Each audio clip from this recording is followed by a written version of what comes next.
Hi, everybody.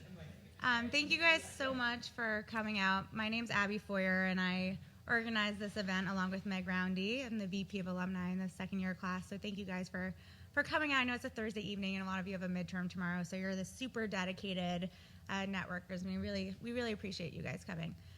This event started last year, so it's the second annual alumni networking panel, and it's meant to be an opportunity to talk about the topic of networking with the people that have experience on the other end.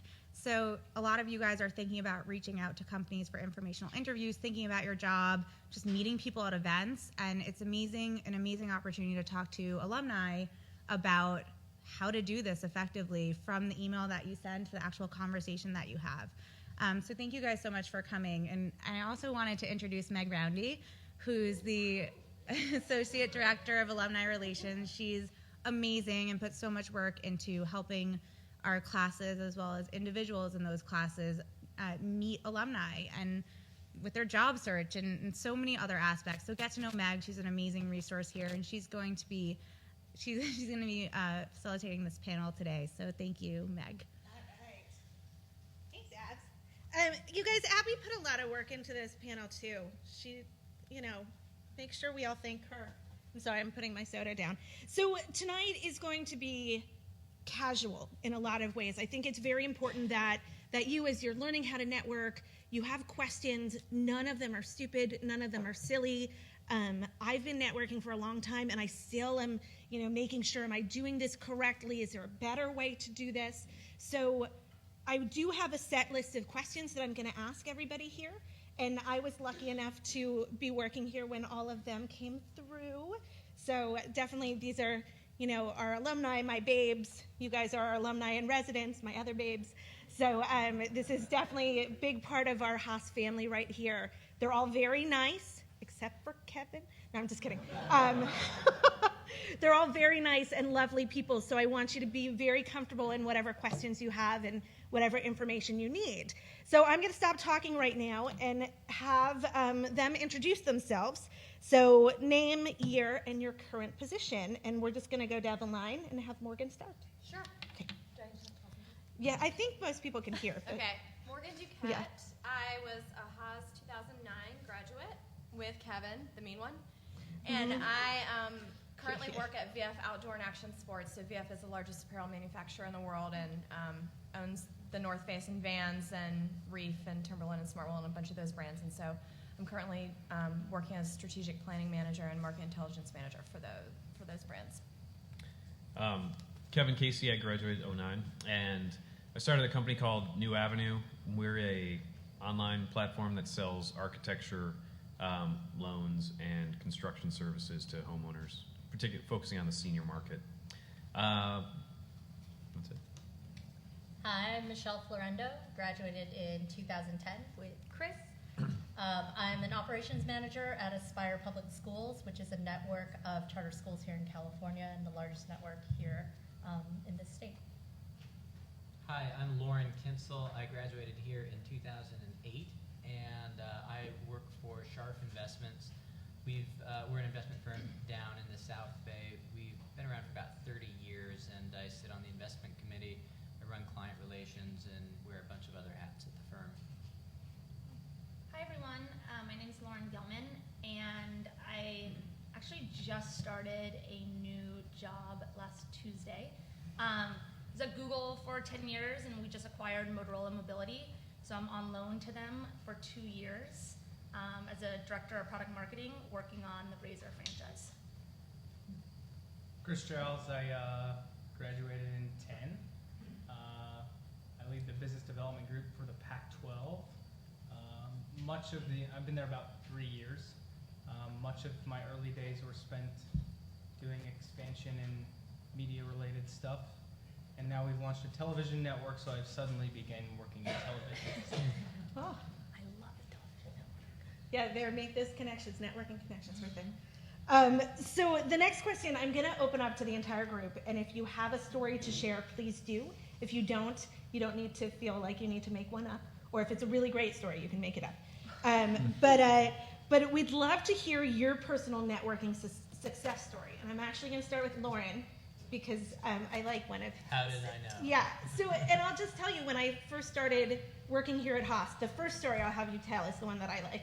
But I had heard this story, and oh my gosh, you have to hear how one of our students found their internship.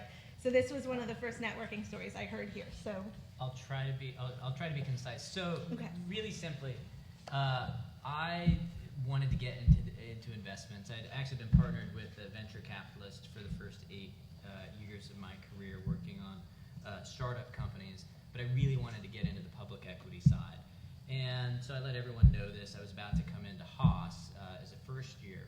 And it just so happened that my father was up skiing in Tahoe. A guy with a cow jacket sat next to him. So they started talking. And the guy said, oh yeah, I graduated Haas in 02, 03. Have your son give me a call. We can chat. And that was my first informational interview for the investment industry. It was supposed to be about a 20-minute interview. It turned into 2.5 hours. And by the end of it, he had offered me a summer internship. Fast forward a few years, now we're business partners, and he's president of our company. I'm here. We've been working together. We're probably going to work together for the rest of our careers. So you never know when you're going to meet someone who's going to be important in your career. you can tell your other story too. Oh, you want me to tell that one too? Yeah. Okay, so I was really excited about all this investing stuff, and I actually left Brian at the end of the summer and wanted to get some other experience in the investment industry. So there was this guy I'd read about, really great returns, like 24% per year for 18 years. I was like, wow, I have to go meet this guy. So I just dropped him an email and I said, hey, I'm in the Bay Area. I'm really into investing. I think we should meet. And believe it or not, he actually emailed me back. And so I got 10 minutes on his calendar. Really big hedge fund manager. So I got 10 minutes on his calendar. I'm like, gosh, I really have to nail this. So I prepared. I researched his company. I knew who he invested alongside. I really knew his style. And so he ended up being 5 minutes late to our 10-minute meeting. But I had my opportunity to go through and say, look, these are the 5 things that I think would be really interesting to you. This is where our interests overlap. And he said, great, come work for me. So I worked for him for a few months, and it was awesome. So, that's just about being proactive and knocking on a door and saying, hey, I want to meet you specifically. I like it. Okay, someone else. Yeah. Go ahead, Michelle. So my story is more about getting other people to act on your behalf. So I was very focused on wanting to work in education. I was a career switcher coming into Haas. My background's in brand management. And when I graduated, I knew that I wouldn't have a job when I graduated because I wanted to work in education. And I told everybody exactly what I wanted. I want to work for a charter management organization, I want to work in operations, and I want to be here in the Bay Area. Fast forward through to August, late August, and I'm getting really down. I'm like, no one will hire me. I just really want to work in education.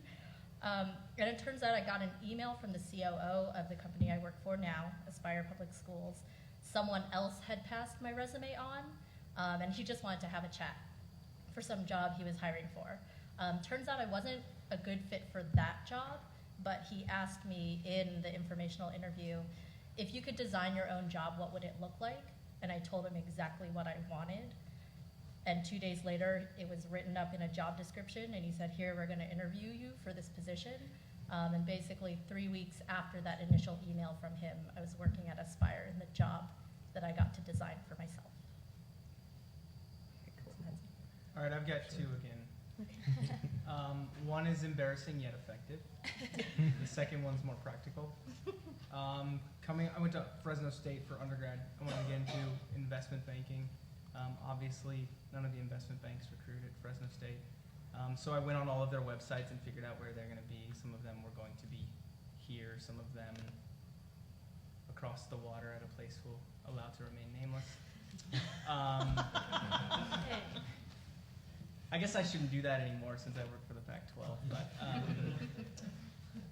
so I found out that there was going to be this big kind of seminar there, and I knew that the recruiters at the investment banks wouldn't care where I went as much as the folks at the door making sure I had a Stanford ID to get in. So I went about 3 hours early, and I just kind of went in there and sat down, and they hadn't put the person at the door to check yet. And there was some people that came by that were looking at me, so I'd go into the bathroom and just kind of hang out. Fast forward 2 months, I got an offer from Bank of America Securities in New York, and that was my pre-business school job. So, hang out in bathrooms. And then how I got my job now, the business school had hired a sports marketing lecturer at the undergrad level, a guy by the name of Mike Riley, who you guys should. I actually co-teach the undergrad sports marketing class here with him now. But on his first day, I went up and saw him and told him that I wanted to do something fun. I wasn't sure exactly what that was going to be. I really love sports, and he's like, well, a good buddy of mine just got named commissioner of the Pac-12. You should come have breakfast with him. And I was like, sure, I'll go have breakfast with him. So did a lot of research on the Pac-12 and those sort of things, and teamed up with a business school classmate of mine who he was a year ahead of me and had got furloughed from his consulting job, and he needed something to do for a couple months. I needed a summer internship. So at the breakfast, I kind of casually brought up this notion that Larry should hire us to help him kind of form his first 100-day strategic plan. He said, put together a proposal, we'll do a conference call. So we had this kind of video conference set up, and we gave him our proposal, and he hired us on a consultancy basis and then asked us to start with him on his first day, and I've been working there ever since. So those are my 2 stories. I like it. I like the second one maybe a little bit more. Yeah. I can't condone the bathrooms in Stanford. Whatever. Did you have one? Or I don't know if they're as compelling as the bathroom story. Yeah. Okay. Well, then let's move to the other side of the horror stories. So either mistakes that you made or that you've seen made when people are networking. And I have a couple of these if we don't have enough. None of mine are bathroom story level either. That you've set the bar high, my friend. That had the potential to go the other way. It really did. It did. But have you seen anyone who has just done a terrible job networking, or have you done a terrible job and you'd love to share that? I can share some examples of things that I don't think are effective. I mean, I had someone recently, a Haas alum, asked me to speak with her cousin, and I really like the Haas alum, and so he emailed me. She hooked us up via email, and the only thing he really asked me was how much money could he make in the industry. And I didn't even want to respond, but I just kind of gave him a really short response, like, totally depends on your experience level, I wasn't even going to respond, but I did because it was her cousin. And then he emailed me back with like 40 questions in an email, and I'm just like, look, you need to schedule time to speak, and you need to do some work, and some research, because this is just, it was ridiculous. So I would say those are examples of things not to do. I wouldn't say it's a horror story. I was a little horrified that he approached it that way, so maybe that counts. Well, and I'll say, asking about either what someone makes or how much can I make, probably doesn't represent Haas well, just as you are Haas students. It doesn't really fit in our defining principles. But it's also, everyone's different. So that's a question to be careful with that I've heard a million times as well. But also the research factor. If there's stuff you can find on someone's webpage or a company's webpage or an industry's webpage, find it and then ask from that. So that's how I'd kind of. I think that's actually the best advice, is to do tons of research and come to the table with some really interesting, insightful things to say or ask, to show that you actually care and that you've done work, and you're not wasting the person's time. I think along those lines too, know why you want to talk to the person. So as I'm sure everyone here gets a lot of emails or calls, and whether it's undergrad or graduate school friends that either they are interested in a job or want to be connected with someone, and having a conversation with someone who there's it is like the list of 40 questions where there's no kind of focus, or it's really unclear why you're the best person to be serving in that role or that mentorship role. Can be frustrating just given limited time. So I'd say you should reach out to anyone and everyone, but know why that person is a good person for you to network with, and then also research. I mean, that's kind of part of the research process, but also have a sense for what they do and where their kind of commonalities will help the conversation run a lot better. I'd say I don't have a horror story, but I'd say I personally wasted a fair amount of time when I was at Haas. Because I came here, I wanted to start a company, I ended up doing that. But I figured as long as I was at Haas, I might as well throw the name in the hat, throw my name in the hat for investment banking type resumes where I'm going against guys sitting in bathrooms who are super passionate to get those jobs. And likewise consulting. I mean, it was not a total waste of time. I got some exposure and, knew I didn't want to do those things. But at the end of the day, going to 5 investment banking interviews and 5 consulting interviews, all those things take half a day or at least or a full day or more than that.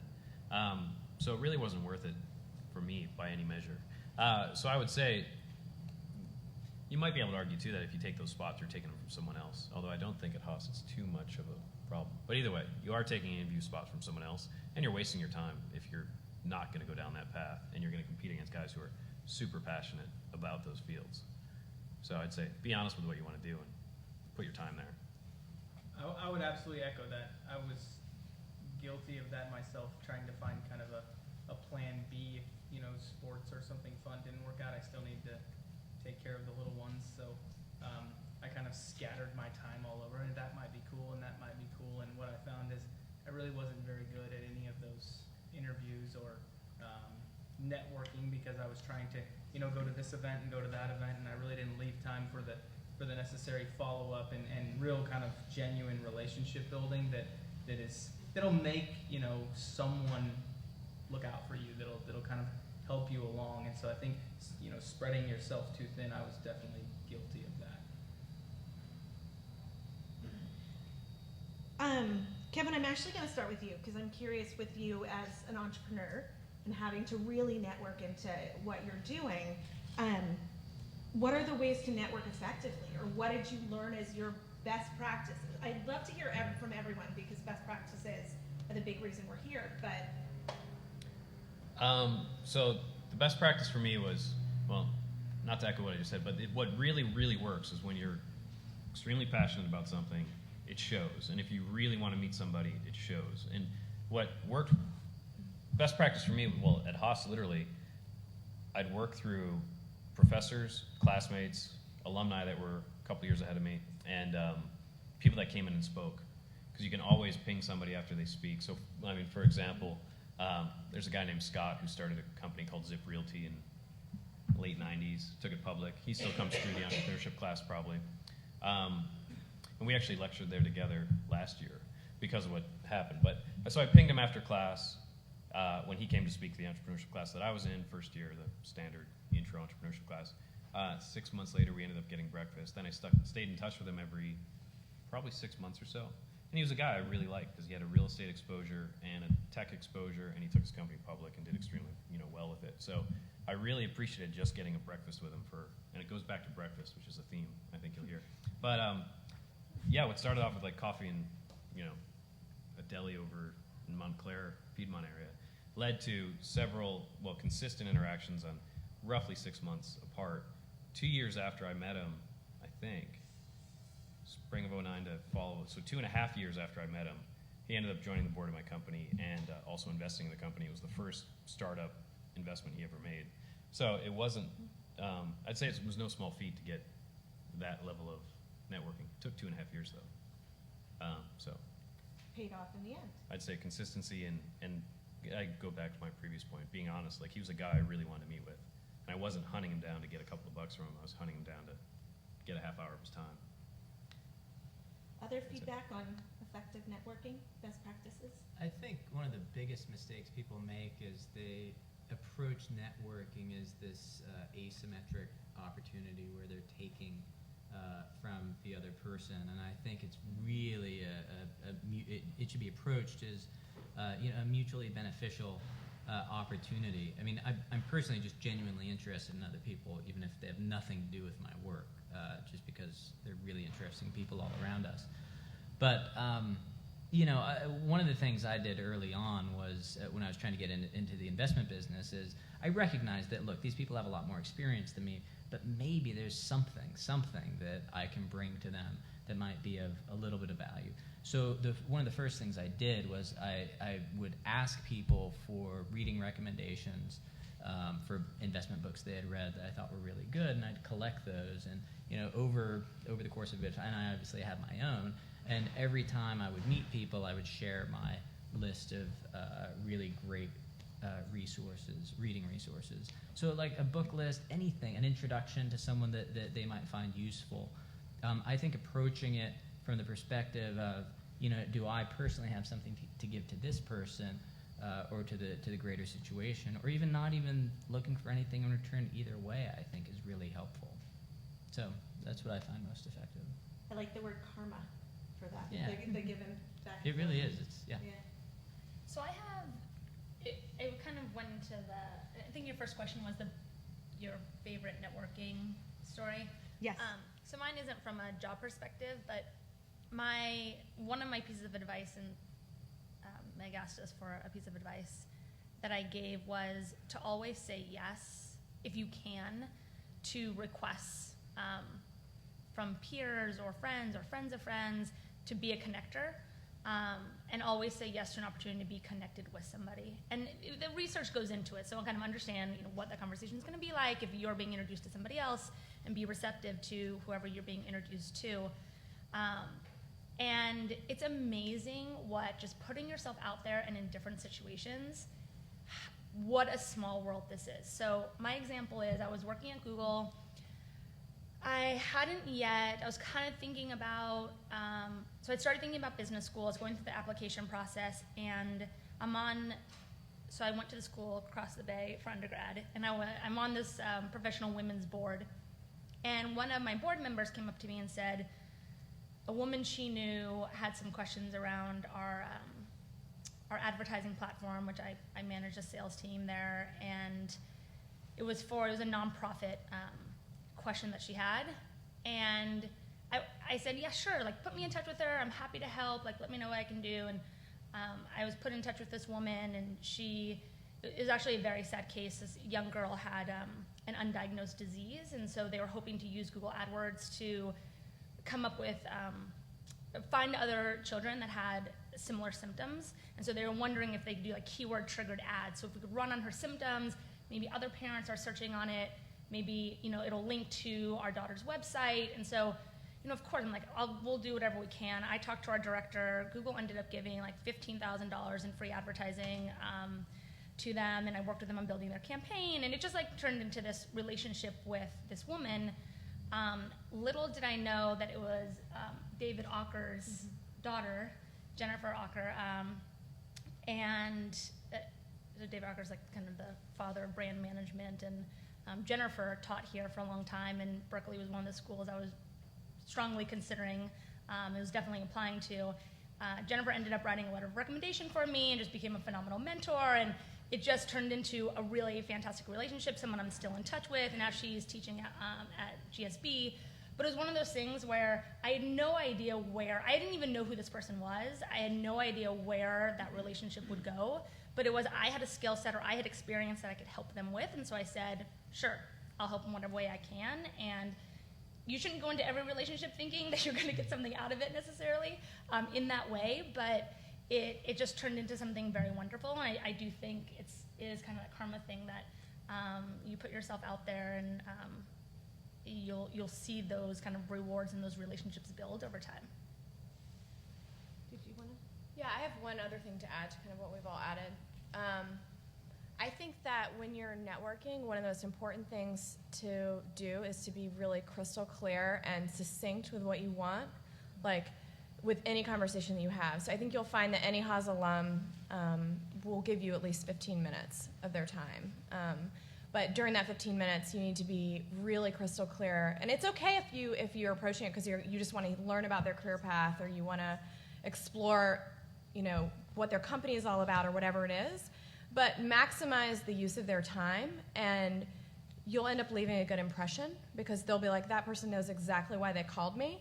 And, if someone calls me and wants to learn about career paths, that's fine. I'll spend the 15 or 30 minutes talking about that.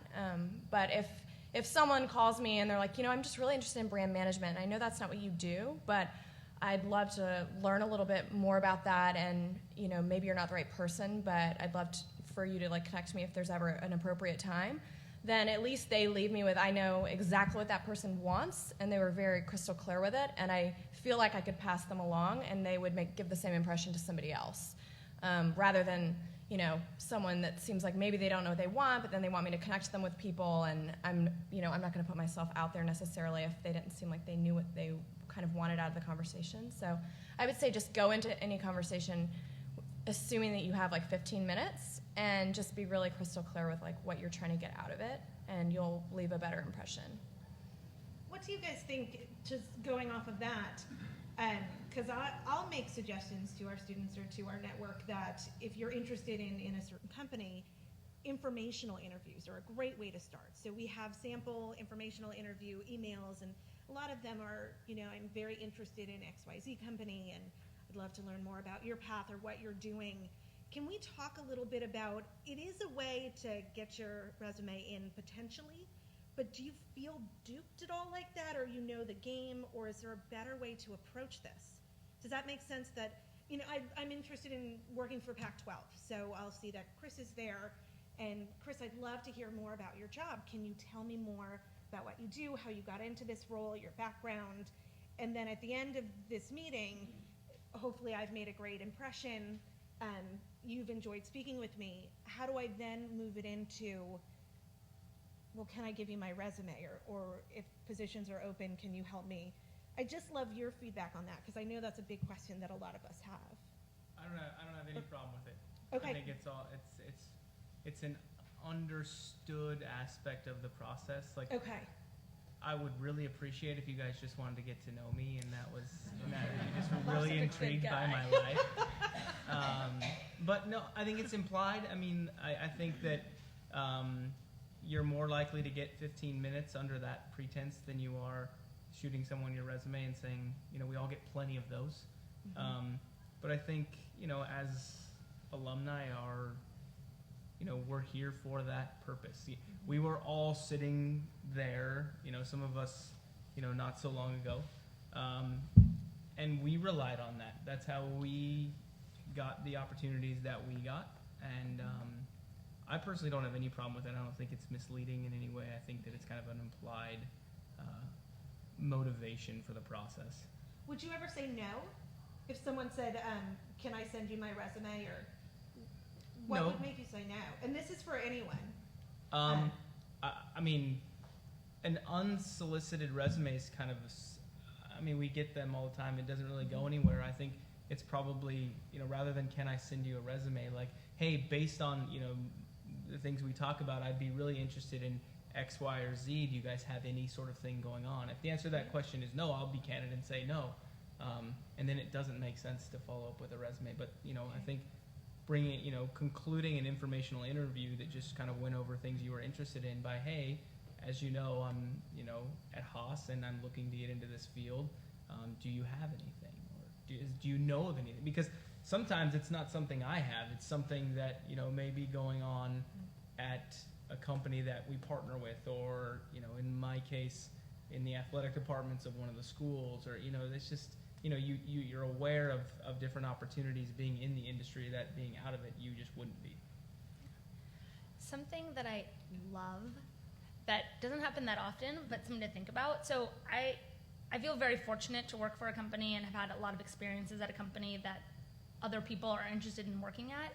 And as a result, I will get a lot of emails, and people just want to know, what is product marketing like at Google, or what is sales like at Google? And I am saying the same things over and over. So I spend 20 minutes kind of here's my experience, and here's what it's like working, and here's how I leverage my business school experience in my job. It's the same questions, at least the first 20 minutes.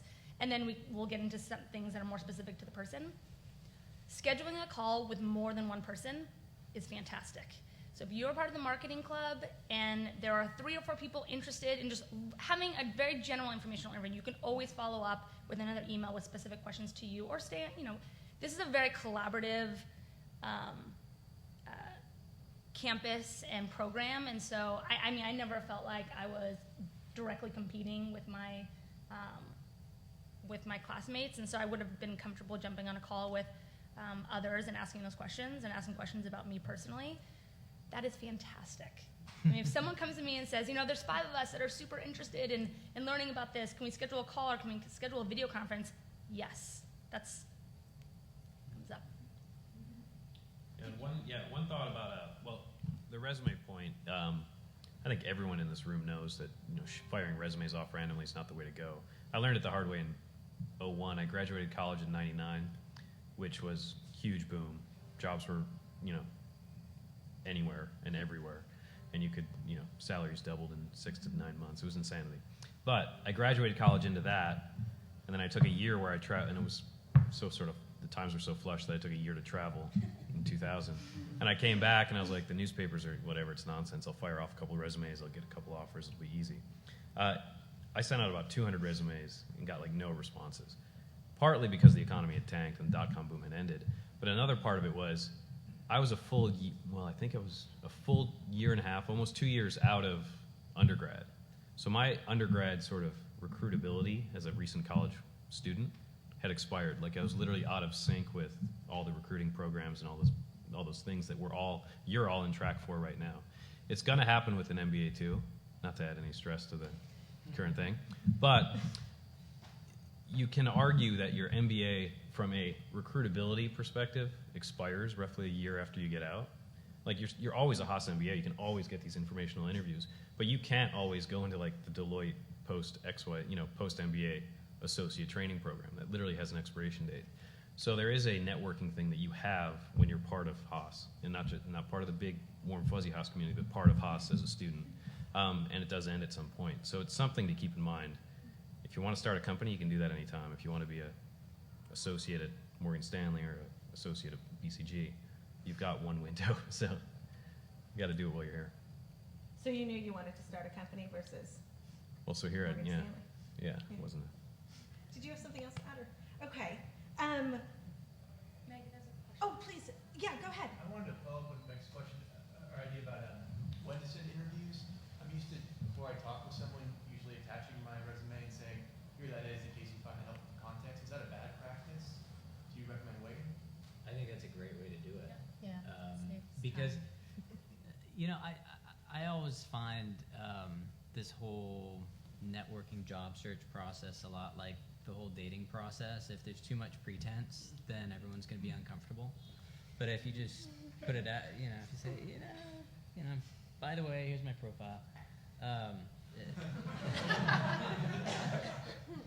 People are a bit more amenable to it, and it gives them the opportunity to reach out, and then they can ask you the question. Or if you haven't, and it feels awkward, you might not want to push your resume across the table. Maybe just wait to include it with the thank you. That's fine. But if it's been going well enough, people should ask you. They should say, "Hey, do you happen to have a resume I could have on file?" But I see nothing wrong with using it in that capacity. I also say in those emails, I think we've touched on this a little bit in knowing who you're reaching out to, but if someone sends me an email, not just I'm interested in product marketing, but there's something in there that we share in common. Like we were in the same undergrad sorority, or they played a college sport, or there was something, they grew up in Los Gatos, or something that we have in common. It's Power and Politics. Has anyone taken that yet?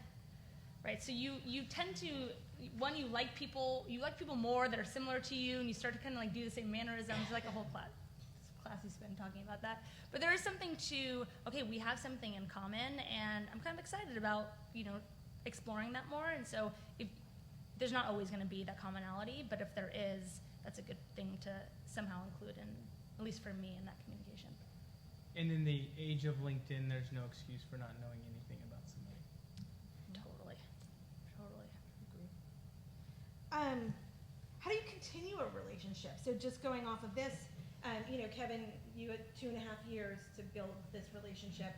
How do you guys suggest you meet someone fantastic You may give them your resume, you may not.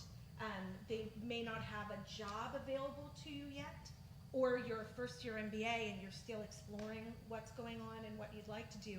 How do you continue and build a relationship? And Lauren, I love that you used the dating analogy. I always do too. I always say with networking and with these building relationships, it's not a one-night stand. Like, you're in it for the long haul. So you're out. Sorry, that's bad, huh? But you understand what I mean.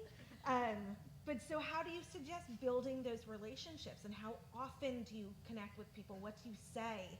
Does anyone have feedback on that? Lauren. So unfortunately, I think Charles just ran out. Charles was sitting here. He's an undergrad, and we've been recruiting undergrads, and we keep coming back. I just gave a talk last night. But doing that kind of thing is exactly what you should do. Keep popping up where these people are. Go to the industry events. Go, run into them. If you see them, I've run into people at the airport. Like, oh, hey, how are you doing? That kind of thing. Don't follow us to the airport. That's not. Which is the other point about the commonality thing. Don't be too creepy about it. Don't get No onto the Facebook stalking? yeah, I know, exactly, you that have kind a of stuff. yellow lab, and, Yeah, right. You're like, you've been outside their home. Okay, so not creepy. Yeah. So don't be creepy about it. But I don't know.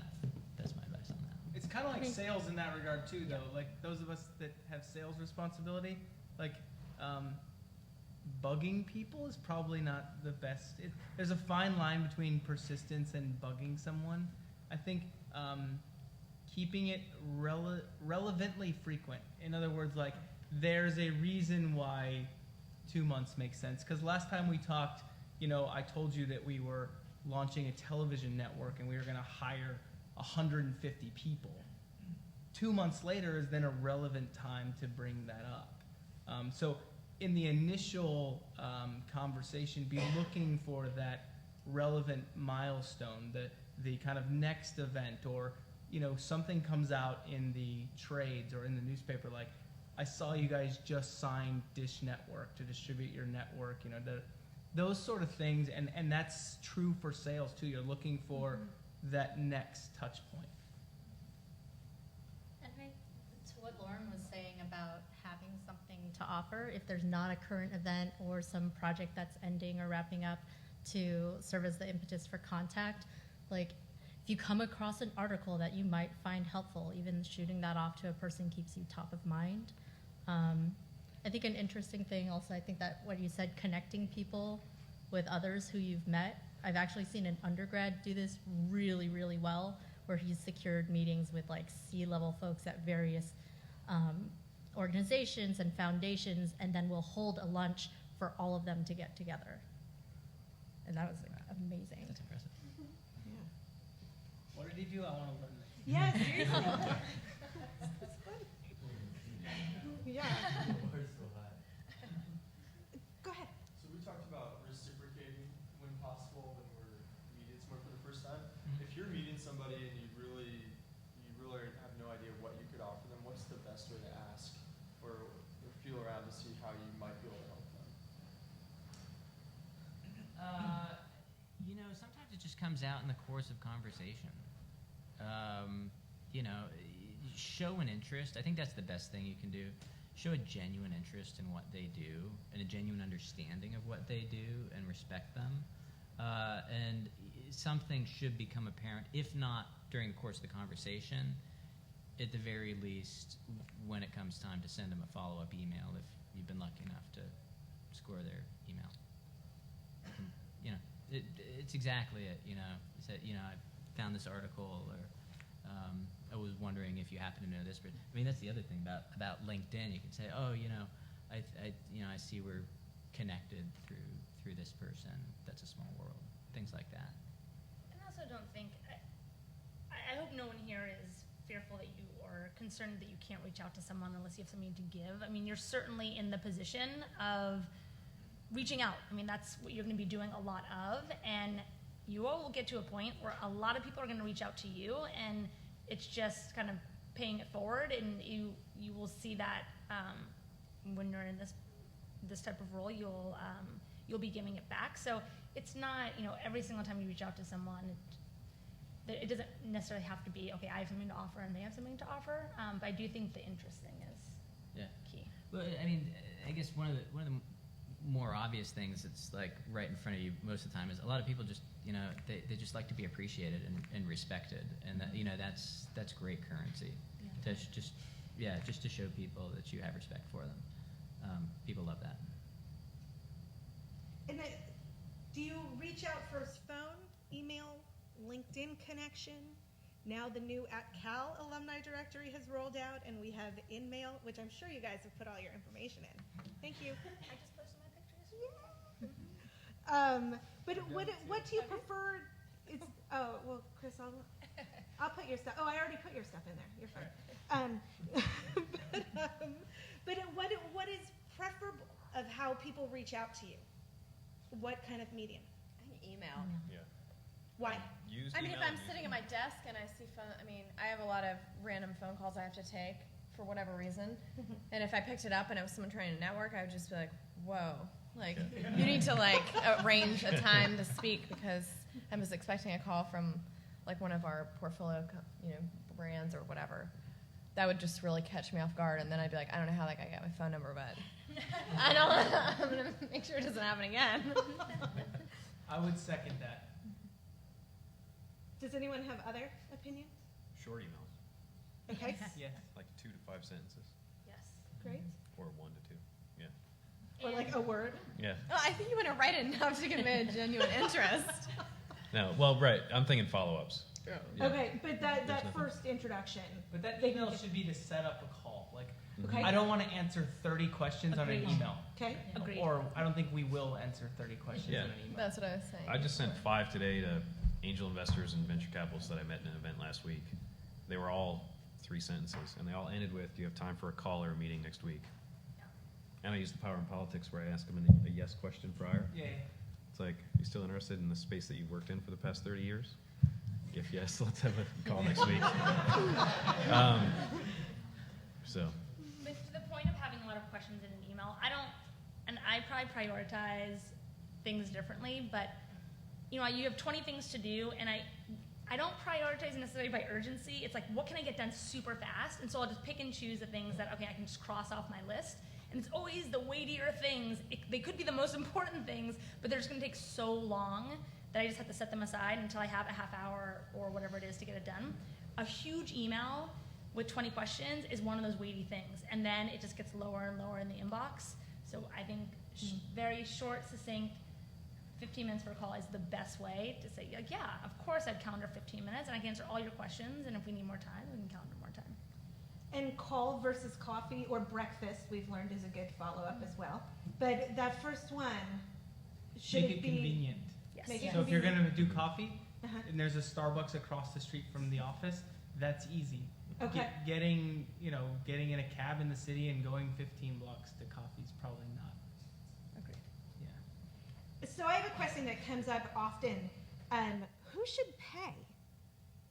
We should, and you should be willing. Okay, I like that answer.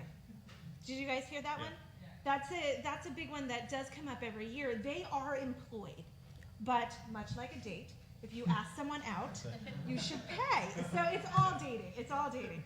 Terrible at dating, but I'm great at networking. But you should make that offer because you're asking them to meet with you. But then I think it's likely that many of them will treat you. I think. I add one thing on that. I had dinner last night with an alumni who works at LinkedIn currently, and he was chatting with me about some of the current students who've reached out to him. And he said that someone actually asked me to come to lunch at LinkedIn, but it was put in the pretense of sort of like, I'd love to come to lunch at LinkedIn, and his response to that was, I didn't invite you to lunch at LinkedIn. So I think be careful to frame it in a way that I want to do what's best for you. So it would be convenient for me to come out near you. That's fantastic, but you guys can correct me if you disagree with this. Or if you prefer a phone call, that's great. But make sure to be careful about the way that you frame those things. So I have one more question, and then I want to open it up to everybody else for questions. But just one piece of advice. What do you want to leave us with? What's your main takeaway for networking? Do you want to go first? Sure. I mean, I think I already shared it, but just, try to be like succinct and to the point and do your research so that you come across in a really good light when you do reach out to someone. If you're at Haas, you can get access to CEOs and people that run public companies, so don't hold back. Don't shoot for the VP. Shoot for the number one guy. And that was going to be my one, because yeah. the COO who ended up emailing me asked me point blank, why did you never email me? The honest truth was, I talked to my friends, I thought Aspire was under a hiring freeze, and also that he was too high, so don't hold back and be persistent. Yeah, I mean, I genuinely think just, you know, generally this good karma is like the best thing you can do in networking in life. But I'm also reminded of Mark Twain, who said, the most important thing, he's such a funny guy, people just laugh when you say his name. The most important thing is in life is a combination of ignorance and confidence, and success is for sure. And it goes along the lines with what Kevin was saying, which is, you know, like, why aim for the VP if you can go for the CEO? Just go for it. I mean, what are they going to say? Like, maybe nothing. Okay. You know, it's fine. I would say, and not to make you nervous, but you are always developing your brand. Always. Like in the social setting with your classmates, at a networking actual event, in your negotiation class, don't be a dirty negotiator. People will remember that. Honestly, there are some people that I will not negotiate with from my class in business. And you make those decisions, and you're constantly developing your brand. Know what you want your brand to be. And I was just having this conversation, and Kevin and I were at there's a group, Haas Founders, for people who are started companies or interested in starting companies, and Brent Locks, who's a member of my class, and he's started a few businesses. I was telling him that I was coming to this event, and I asked what his piece of advice would be, and that was exactly it. I mean, he became known as the entrepreneurship guy in our class. He just was super passionate about it. He went to all the events. You know, he was in the club. This was what he was about. And now, anytime someone has a question around entrepreneurship, or I need to be connected with someone, people always go to Brent, because that's the brand he built. And, you know, I did something similar from a tech perspective. I knew I was going back to Google after school, and I, you know, led the, what do you call the treks to Google, and, you know, we did things on site, and I really enjoyed being in that role, being an ambassador both for Haas and for Google, and I continue to be a point person, and I love that. And so understand, and maybe you don't know yet, but, you know, start thinking about what do you want to be known for, and then people will just come to you, like to be the expert on something, or just to be known as, okay, this is the go-to person. And it's amazing how your network will build, because people will come to you, and then you can connect them to other people. So you guys have all read the Heidi Roizen case? They still do that? No. There's a lot of first years, but Okay. The Henry Rosen case? Yeah. we can still read that in power. Okay. That's all about networking and connecting. But Yeah, and Lauren's point's dead on. And one thing that I saw classmates of mine do, you can switch your brand from investment banking to sports guy like tomorrow, or whatever direction you want to go. Study up on it for a couple of weeks, hang out with that crowd, have a few informationals. You're the authority on enterprise software.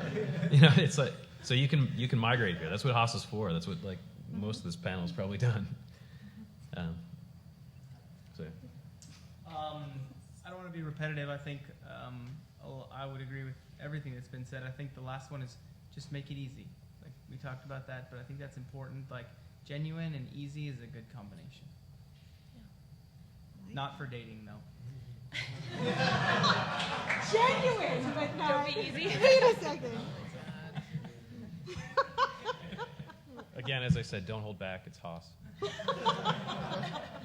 So on that note, what questions do you guys have? And please fire them up. Go ahead. Yeah. Actually, I have two questions. The first one is, how comfortable you guys are passing those resumes? Because obviously you're not going to review, but once you get them after those 20 minutes informal interviews, what do you feel about it? referral bonus.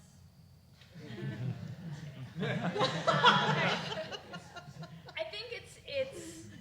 I mean, you're coming from Berkeley-Haas, and so that just with it carries. I mean, for us, I think that's 90% of the way there. I mean, certainly the conversation is helpful, and you know, being genuine and authentic, and that certainly makes me more interested in referring. But I've never received a resume that I didn't pass on. I mean, I don't know if I would 100%. I can't echo that exactly, but I think who I pass it on to and how aggressive I am with it is completely contingent on the conversation. So, you know, like at the North Face or a lot of the brands we work with, I mean, the jobs are super competitive and people are really busy. And so if someone makes a good impression on me and what their story made sense and they seem really passionate and like they know what they want, I'll 100% pass it along. But if I have if I get a weird vibe from them on the phone, like they don't seem to be asking me questions, I'm not really sure if they're really interested, I don't want to waste like our brand director's time talking to someone. You know, I want to save my referrals for people that I feel like are really, really interested and are really good candidates. And yes, maybe I'll pass it along to HR and go, okay, put it into your database, and maybe it'll make it through. But I think my conversation will very much dictate like what I do with it. I want to save my really strong referrals for people that really make an impression. And if they make a really good impression, I'll send it as high up as it needs to go, you know? So I think I'm very swayed by the experience that I have with the person. You had a second question? Yes, you mentioned that it's important to do your homework, and obviously you guys prepared before any informal interview. But what was your ratio of successful informal interviews and phone calls and not so much? Because there probably are some conversations you end up and you feel, I'm not sure how well it went. How do you define success? Depends on your feeling, on your purpose of the call. I'm not sure. Not everyone has chemistry with every person on the other line, or he didn't catch you in a good time even though it was scheduled. I'm not sure. I mean, I think if you define an informational interview by what you're able to learn, the hit rate should be high as long as you're doing your research and asking the right questions. I mean, even if it seems like socially awkward or maybe they were busy and not as engaged, as long as you learn something, I still think that propels you forward. And I would say if you're not prepared, reschedule. I mean, both in informational interviews and in interviews, I had 2 very, very bad interviews.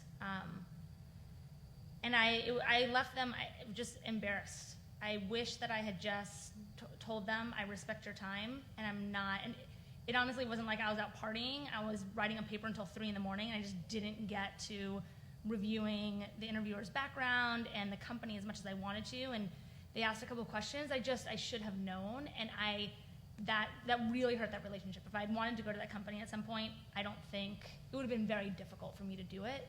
So it may mean that you try to reschedule and you can't. But I don't know how other people feel, but I almost feel like that's better and trying another route to get into the company than having a really poor interview or informational interview, because that can be pretty detrimental. Yeah, and likewise, if you're, like, being late's never acceptable, really, but if you're driving from the East Bay to Palo Alto and you do get stuck in traffic, which it's tough to gauge, people are surprisingly lenient if you call 10 minutes ahead and say, I'm on 880, stuck in the bridge, there's traffic and construction in Oakland I didn't know about, whatever it is. People are surprisingly forgiving if you call ahead and let them know. It's gotten me out of a few scenarios, chronically late. But hit rate, though, getting a lesson out of it is absolutely the way I view meetings. And it's from a startup guy perspective who's always pitching and asking for money and stuff like that. 1 out of 100 for an actual tangible result would be astoundingly successful. So, if you're trying to get a job, you might go to 100 meetings before you get a job. If I'm trying to get a check from somebody, I'll meet 1,000 people before I get. Although there are startups that don't have to do that, but either way. Yes. So, Kevin, you're meeting 1,000 people, but you also have this track record of keeping up with people regularly after you talk with them. How do you do that? I had a classmate, Tony, like a Navy SEAL, who was extremely disciplined. He had an Excel file. He had dates to follow up, and he kept in touch with a lot of people. I don't keep in touch with people unless I really have a very good first meeting, and there's a short short list of people that I nurture a 2-year relationship with. So yeah, I'll go to a meeting and I'll try to get something good out of it. I met with a banker last week. He gave me a good idea, like some way to value a loan that I hadn't thought of. So that's the value I got out of that. But I'm not going to have a relationship with that banker. You know, it's just. You know? So yeah, pick the winners and follow up every couple months. Oh, right here in the pink, and then I'll go back to you. If we reach out to you and don't hear back, what's a good timeline for when we should maybe reach out again? 8 hours.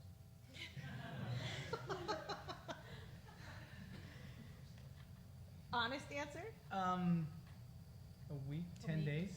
Probably about a week. I think a week is reasonable. I'm sort of cycling through my emails on a weekly basis, so. And should you resend that first one and say, you know, I know you're this is a serious question. No, I know. When I email you guys twice, I usually am like, hey, but no, because they always get back to me right away. But do you resend that first one and say, I know that you're busy. I just wanted to resend this request. Please let me know when you have time to chat. Or should it be a whole new email? I think it should be a resend. Okay.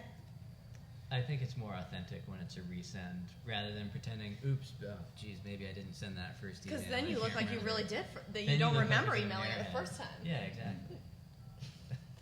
Great. Okay. Joe, I have a question on the informational interview, the structure. So first part is what kind of questions, except for the salary range, that you recommend not to ask? And the second one is sometimes you have this conversation and you're not sure whether the person is the right person to ask the question. So how to position such type of questions where you kind of don't know the expertise area of the particular person? I think if you can, in your email, say if you know what you're interested in, like if you're like, I'm interested in brand management, you look like you work in brand strategy, like I'm interested in learning more about the brand management specific function, like a quick descriptor of what you're looking for, then that tells me, do I think I can answer your question, or I can refer you to someone that I think can answer your question. Yeah. You know, so that I can direct you to the right person. You save yourself time, you save me time. You know what I mean? It's just. I'm clear. Yeah, if you're not clear, or if you think I don't know what you do, but I'm interested in learning, I think that's fine as well. I think if you can say what you are interested in some regard, that's helpful, because then at least I could tailor my conversation to help you learn about that. How about with utilizing the Haas Alumni Network as well? Say you're the only Haas alum at a company, but doing the research, this is like a question, but also prepping maybe, but doing the research of, okay, I know this is what Morgan does, I want to do this. Can they reach out to you and say, I know that this is what you do, but I'm very interested in learning more about, can you help connect me? Yeah. Okay. I just got an email like that. It was actually internal. Someone at Google. We had like very parallel lives, which is weird. Like undergrad, same timing, Google, same time. We'd never met. But his sister was interested in brand marketing, which I don't do. But he reached out to me and said, you know, if you're able to speak with her, that's great. Or if you can connect me with someone. And I just sent the email to someone that's next to me that focuses on brand management, and they set up a meeting. So I do think it's totally fine to do. Just, you know, providing context in your email, and then it'll get forwarded on to the right person. And you had also asked what else not to do in that first? Yeah, what kind of questions you don't expect or you shouldn't ask? Salary range. Don't ask really, really big, vague, broad questions. Because then that leaves us wondering, well, what is it that you want to learn? Like if you were to just ask me to give you a rundown of the education sector, I'm not really sure whether I'd know where to start. Or things that Google can tell you. Oh, yeah. There's actually a funny site that have you seen that? No. Where someone created a website where it is literally, you send the link to someone and it is a Google search for that, whatever that person asked you. Was it? It's let me Google that for you. Yeah, let me Google, yeah, which is pretty funny. If you're trying to be sassy. Apple built an entire business around this like automated gal who just Googles things for you. So Siri? yeah, I have a Why are you using an iPhone I have a product? serious question, and you just Google. I can Google it.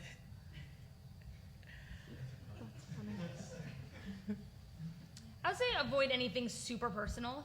I mean, like salary, I think falls in that category, but you know, I mean, it's in like social norms. If it's the first time you're meeting someone, you know, keep it professional, and you'll be fine. Yeah, I mean, I think that's a good point. Like, obviously, don't write an email like, "What up?" You know. Right. Like, oh, you work in action sports? Rad. You know, I mean, it's like, I don't. Maybe we could get to that point at some point, but probably not in the first email. So.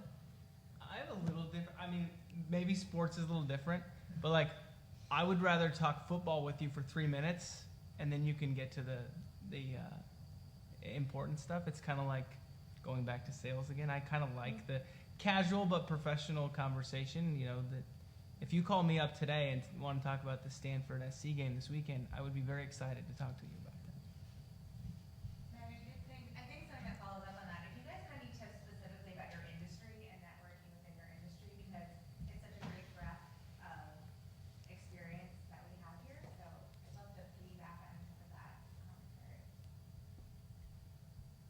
I'll put Morgan on the spot. Wait, what? She's Like, got. what was? If you have any specific networking tips to within your specific industry, so if in tech, there's things that you shouldn't say to people, or that are good buzzwords to use, or things that people kind of throw out, or the way you approach the conversation might be different than talking to somebody who's in banking or who's in consulting or who's in education. There are specific tips. Well, I guess I have one. So I think, you know, in the industry that I work in, like if you walked in, they're skeptical of people that they meet in suits. So that's kind of contrary to like, you know, business school attire. So the first time I went to the North Face office, I wasn't sure what to expect, and I wore like jeans, and I was all stressed out about it because I'm like, I want to look professional, but I don't want to look like, you know, too dressed down. They're actually people that work in outdoor and action sports are usually pretty like wary of people that wear suits and look bankery. So that's just like a random thing if you are interested in that industry, to just, you know, don't show up looking like too corporate, because that's just, I mean, Andrea worked with us this summer, and I'm sure she could. I think the first 2 weeks I went in heels and then never again. I was the only person in the whole office of 400, 500 people on heels, so don't wear heels. But I would say ask you know, your contact, or ask someone you know that works there, because where I work is super casual, but if someone came into an interview wearing what 99% of the people wear, like I do business casual every day, because I actually think like I'm meeting a lot of people for the first time, and I think that first impression is really important. And so jeans on Friday, but I'm definitely more on like the formal side. Just ask what's appropriate, because I would, if someone came into an interview with me and was wearing something really casual, I would wonder why, even though I work in a casual environment. So that's a totally fair question to ask in that situation. One thing part of the reason I kind of said Morgan should answer that question is because she works in a very North Face, which is a very cool company. And what has surprised me, and my wife's a good friend of Morgan actually, and my wife works at Title IX. Those companies like the North Face and Title IX, and you could go to food companies as well, or probably education and certainly athletics. It's absurdly competitive to get really cool jobs. And there's a long line of first, you know, top shelf MBAs who will work for, you know, maybe there's been a little inflation, but 60 or 70,000 to get a cool job at a really great, you know, team or company or whatever. So you might be, there is the nuance of like dressing down enough that you fit in, but up enough so that you're trying to impress. But there's a lot of real nuanced things, and you'd be surprised at how competitive and how talented the people are at a lot of the very cool companies are. So when it comes to networking, I mean, it's going to be a little bit tricky, but put some thought into that, into the nuances. Well, and to Kevin's point, I mean, show a genuine enthusiasm for the industry, right? So, like, I didn't even know this, but one of the reasons the executives at the North Face liked me was because I do a lot of the activities. And I mean, that's why I went to work there. But, you know, they're like, what are you doing this weekend? And I'm like, oh, I'm going camping in Yosemite. And they're just like, awesome. You know, we've got someone in here that likes to camp. So it's things like that. I mean, don't be afraid to talk about why you're passionate about the industry and make yourself relevant and show a genuine enthusiasm, because that is so much to these types of companies. And that's, to your point, like my wife's job, they made it up for her because the founder liked her. Your job was made up because the top person liked you. Your job was sort of. Yeah. Yeah. So. I think certainly in the investment industry, most jobs I've come across have just been created. You meet because I work for a very small company. We have 15 people, but for us, you know, what's an investment firm? It's really all about the people and what they can do. And it's the relationships, it's the product, and so you want the best of the best. And you might not be hiring at that specific time, but if you meet the right person, you might well make room for them. I think that's really important. In our industry, we don't really recruit all that much, although if anyone's interested in investing, you can talk to me. Or client relations. We're looking for client relations. So for the most part, like if you really want to get into investing, it's a small industry. You really need to bootstrap yourself, and networking is imperative to get into the investment industry. Same thing goes for social sector and public sector, education. They don't come out and recruit. So if you're really, really passionate about it, go out and just like pop up at places. Be the one who they see at every single event. The other thing, if you're going into education or the social sector, really be passionate about it and have a good story about why you care. I will say in the education sector particularly, they're a little skeptical, or at least people who have an educational background or on the instructional side will be skeptical of the influx of MBAs that are coming trying to save the world. So come in with a little bit of humility and a lot of empathy for the people you would serve. A quick follow-up just to popping up, we talked about it earlier in the conversation, but I'm sure you all make an effort to go to as many of the speakers as possible, and you come to events like this. If you can, go the extra, literally 10 feet and have, a quick conversation afterwards, if the speaker can, and introduce yourself. And, similar to what you do in an informational interview, you can talk briefly about something they brought up in their talk, or maybe something you have in common, or you have an interest in their industry, and make that connection, and then follow up with them.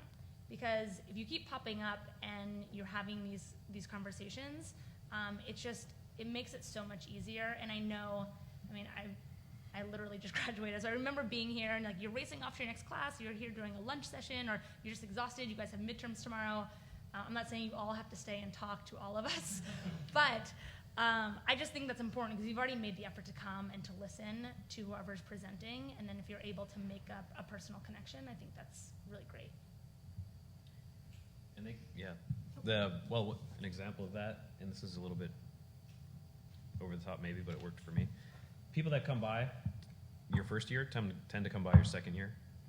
You literally just line yourself up outside the door when they leave, and they're walking from whichever, Wells Fargo, you want to meet one of us, we're going out that hallway to the parking lot. So that's where you can find somebody after they kind of wean their way through the crowd, and then they're leaving. And that's where I've gotten some good 10, 15-minute conversations, when I was here, and at conferences and stuff that I go to currently. That's an excellent point. You just reminded, when I was in business school, I don't know how many of you are in investing, but we got to go out and have lunch with Warren Buffett. And poor guy, he's a wonderful guy. He stood up there for 2 or 3 hours talking to all the MBAs back in Omaha, and everyone swarmed him afterwards. And I'm like, poor guy, he's going to get crushed to death or something. And then he's like, I need to go out this way. And I just waited for him to break away from the big throng. And then we got a nice one-on-one conversation as we were walking somewhere else. And that's it's a great way to do it, because everyone needs to go from point A to point B. And usually they're pretty eager to go to point B. So if you can accompany them, it's a good way to talk to them. And real quick, I just want to be respectful of our time. We're after 8:30, but as long as everyone's happy to keep answering questions for a little bit. Sure. Okay. That was just great. Did you not feel inconvenienced? I guess you get kind of snagged as you're trying to make your escape. It's okay. Look, you know. Just walk We're still escaping. Look, if I need to get into my car, I need to get in my car. It is what it is. But no, it's fine. I mean, I sort of expect that, you know, there might be someone to walk me to my car. Hint, hint. No. Well, And certainly, folks that are coming to talk to you throughout your 2 years, they want to come and talk to you. They wouldn't agree to come and take an evening away from their family or probably from work that they have if they didn't want to talk to you. So I don't know who brought it up before, but you are a student. This is the best time to be asking questions because you are in that role as a student, and it's just expected of you. I do have one more question, because this is one that I wonder, the Mr. or Miss title, when do you use it, when do you not? Obviously, with all of you, I think we're welcome to call you by your first names, but this is one that, looking at first impressions, how do you make sure you're not saying, hey, Kevin, when I should be saying, hey, Mr. Casey, or hello, Mr. Casey? But do you guys have opinions on that? An age range? I've never called anyone Mr. or Mrs. Oh, Me neither. okay. I wouldn't say hey. I mean, Well, I'm sorry. I'm talking about emails, but I mean, I know that sounds weird, but hi and hello, totally great. Hey, too casual. At least in the first email, for me. Do you see how my question turned into a second question? I meant it that way. But Yeah. If you want to be okay. formal, maybe Dear Lauren, Right. Okay. comma, return. Not Ms. Gelman. Yeah, if you say like Ms. Gelman, I feel like There you go. Cool. All right. Do you guys have any other questions, or we'll do a little finish up some networking, grab another drink, and then head out? Well, thank you so much, everybody.